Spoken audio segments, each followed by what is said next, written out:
Long distance repair job. Let's find out what we're going to be doing next.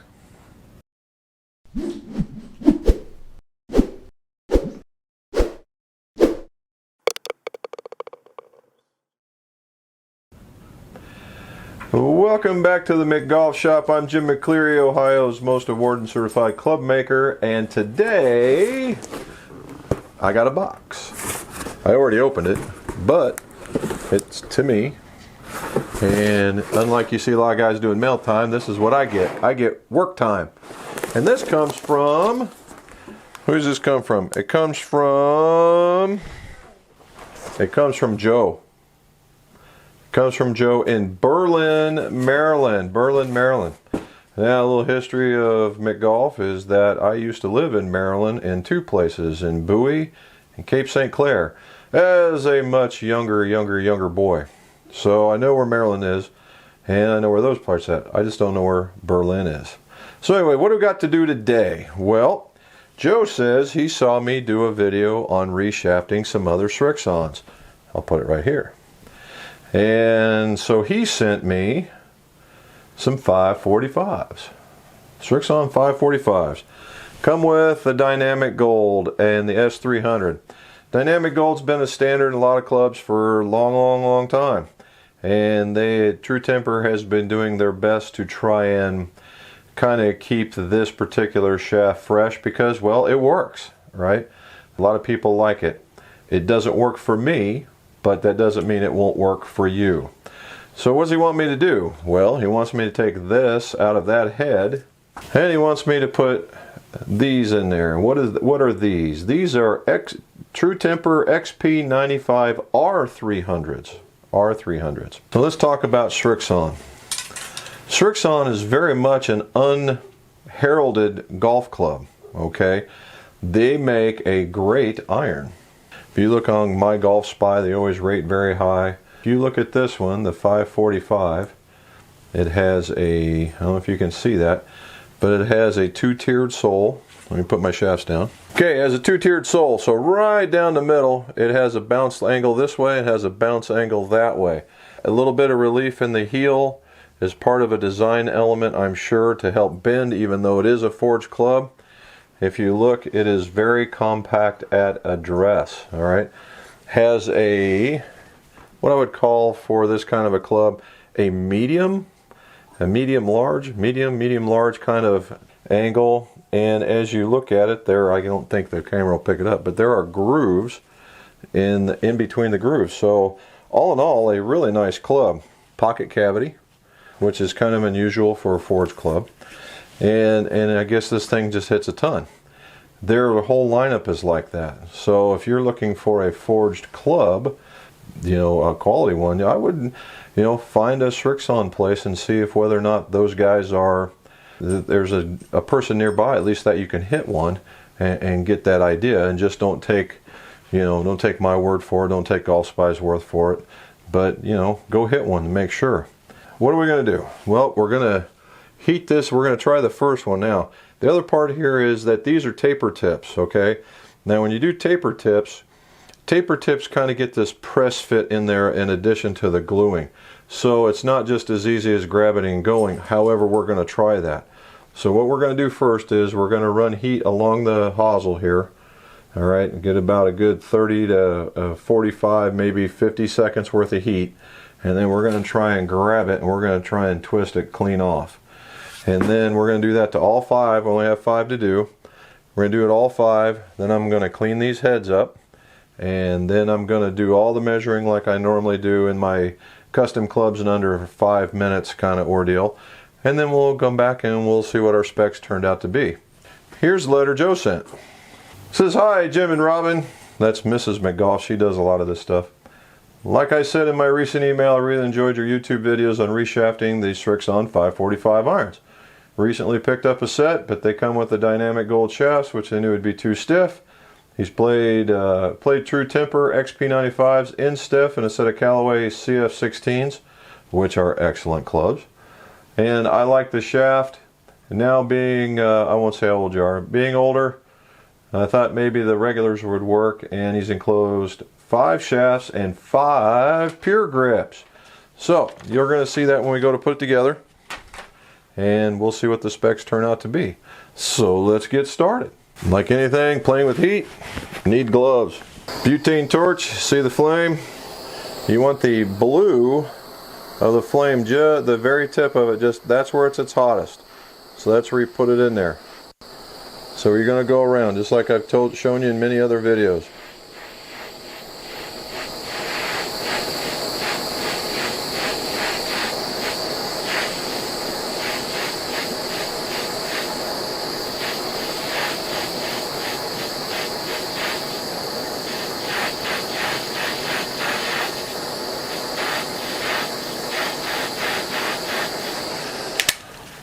Alright, if you see this, if you go to my Amazon store, I put that on there, so if you guys are looking for one, you can get it there. And poof, they're apart. So what I like doing immediately while it's warm, you clean her out, right? You've seen me do this one as well.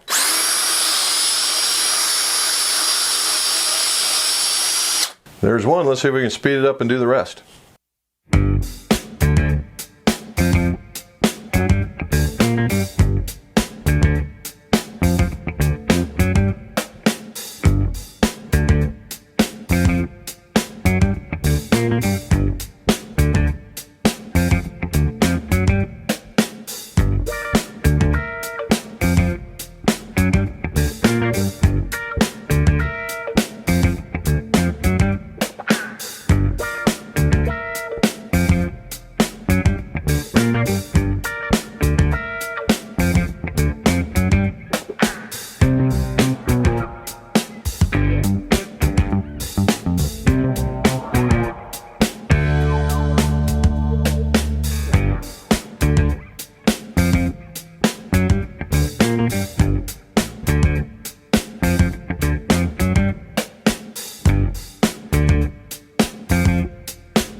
And that's taking them apart. So now what we're going to do is we're going to go on to cleaning them up. And we're going to clean up around the hosel area, probably make it a little shinier. And we're going to try and stay away from that part because that's really the pretty part of this club. Back to that.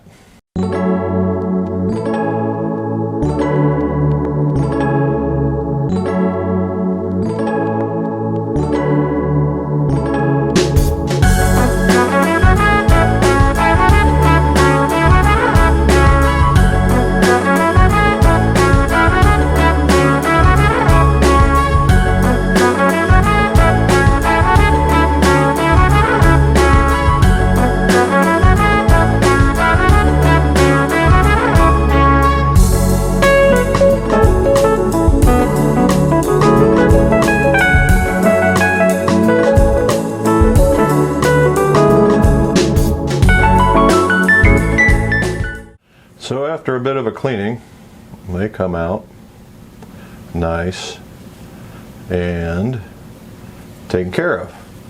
And that's what the ends look like. All right, and the one thing I really like about these is they have what, it's not threaded, but if you look and you see there's like, it looks like threads, but they're not really. I really like that because it allows some areas for the glue to actually cling to. So makes it a little bit more stout. Clubs are in pretty good shape. Now, only one of them was kind of unique. Came with a serial number on it. I'm not sure why just one. I can't quite find it now, but I guess we're going to start building. So let's go and build.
Joe from Maryland sent us some Srixon 545s. If you saw those, I showed them to you earlier. And they had True Temper Dynamic Gold S300 shafts in them. Now, very much a player shaft, but Joe's a little older and needed something a little lighter and something a little more flexible. And in previous irons, he's had very, very good luck with the True Temper XP95, a very nice shaft. A very nice shaft, and it is, you know, it's light and it's got a little bit more, it's a little softer in the butt section, so it brings the club around a little bit better. And he wanted me to fix them up for him, so I did. You saw me taking them apart. We did all the, gluing, and I'm going to put up my other builds up here. I go through the exact same steps on everything, okay? Now, what he did show, and what we're really going to talk about here, is swing weight. He goes, hey, I'd like a D1, D2 if possible swing weight. Well, the club heads, once I take them apart, I measure them just like I do for a new build. And they are all very, very, very light, okay? Very light. So what do you do to make that go up? Because I've had 3 or 4 of you guys ask me about swing weight. So let's do this. All right, when I deal with swing weighting and I want things to be very much even, I have that, okay? And what this is nothing more than a tackle box that's got a whole bunch of weights in it. And I've accumulated a lot over the years. And what's become popular now is brass, okay? Now I do have, you can still use lead, but for some people get nervous working around lead. I don't have to worry about that too much. It's one of those things, as long as you're not taking a bath in it, I guess you're fine. As long as you don't eat it, it's fine. But I just wanted to show you what there is. There's other things out there to weight with. You see this is a tungsten weight, 10 gram, and it's also covered, and it's very, very pliable. It's covered in a plastic, but it's very, very pliable. See that? And it also has a groove in it so that it will let the air out when you go to put it in the club. Now, let's swing weight, okay? Swing weight is something that is nothing more than a measure on a fulcrum. I have my machine over here, and it's just a measurement, okay? Just a measurement. And it's a measurement of heft, right? How does that thing feel when you do like that? Okay.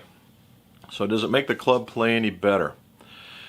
The answer is probably not. All right, now there are certain things you want to look for in swing weight. For instance, if a guy is very aggressive, Zorro with a golf club, very fast back, very fast forward, very aggressive here, chances are he's going to like a heavier club because you can find it, okay? It's more about where it, up in here.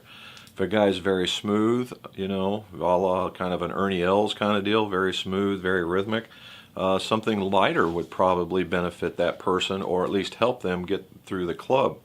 All right. For instance, the last couple of days I've been doing fittings for guys that are in high school. Okay, I could call them kids in high school. So what does that mean? Well, you've got big kids, small kids, little kids, round kids, all kinds of kids. And certain things fit certain kids, all right? Had a young man in here, he's a smaller frame. Every time I gave him a lighter club, i.e. lighter swing weight, lighter total weight, which is very important, the guy started swinging a club better, okay? Very much better. Now I had a kid same age as him, but yet bigger, maybe a little stronger, and swung a lot more aggressive, and couldn't keep control of something that light, and something heavier was just dead on. So it's very, very important to narrow down total weight, and then swing weight comes in with it as a characteristic. However, back to the build, I was able to put a tip weight in there just like I showed you, and I got my D1 swing weight. Now, which was pretty good considering I had a light head, I went to a lighter shaft, and I had a standard grip. So it's all based on that right in here. Now, when you go to weight these things, and here's the other part of some of the questions I've been getting, is okay, so I'm doing this to match swing weight, and all the placement of that weight is going along here. All right, old school, what you would do is you would fill this area up with some sort of weighted powder, whether it be sand, whether it be lead powder, tungsten powder, just some sort of powder, and then you would run a small cork down through the back of this thing, and you would tamp it down with a ramrod, and that would keep it down in this neck of the woods. So when you put all of that weight right in here, what it's going to do is you're moving the ability to want to make the club shut. All right, to shut. So if you're a guy that already closes the club face really, really hard, and you go to put more weight in there, it's just going to do more. So just keep that in mind, okay? Before you go saying, oh, I need a D1.5 swing weight. Maybe not, all right? Maybe not. And the way to find out is go test some. Okay, go test some. But I'm telling you, the more important of the two is total weight. Swing weight is a very, very good measurement, and it's a very good measurement to make sure that whatever I've done has made these things consistent. But is there a target you just must have? Chances are no. Okay, in the world of golf, there are very few absolutes. Okay, very few absolutes. Now I can say swing weight is not important, and there will be somebody out there that has the Edgar Allan Poe kind of sensitivity, and swing weight's important, okay, because they have that level of feel. Very few, but yes, they're in there. So it's not an absolute, but in a general theory, for guys that are, if you're the amateur golfer, I could probably give you 3 different clubs of 3 different swing weights, and chances are as you're swinging you'd probably not notice. All right, and you can trick swing weight by heavier shafts, lighter shafts, and it's just a big trick, okay? And how do you get that feel? And now I want you to have that particular feel that makes you comfortable, and we aim for those as a consistent build. But I gotta have, I mean, in like length, as opposed to length or lie or loft or flex or the total weight, you know, swing weight's down here. All right, swing weight's down here. So again, use the XP95 shafts, and these were the taper tips, and as I thought, they got just a hair more stiff as they get down there, and that's just a function of these. Not a bunch, but it did. And then we added, he likes the Pure Grip. Okay, this is the Pure Grip, made in the USA. Pure Grip, all rubber. Guys, these guys are out of Arizona. Very nice grip. So, Joe, thank you very much for the build. Hopefully you liked it. And if you guys got any questions, put it down in the show notes if you would. And if you liked it, like the video. And if you want to see more of this kind of stuff, please subscribe, and then that way you will get notified when more of this stuff comes out. And again, as always, Jim McCleary from the McGolf Shop. Let's see your scores go low.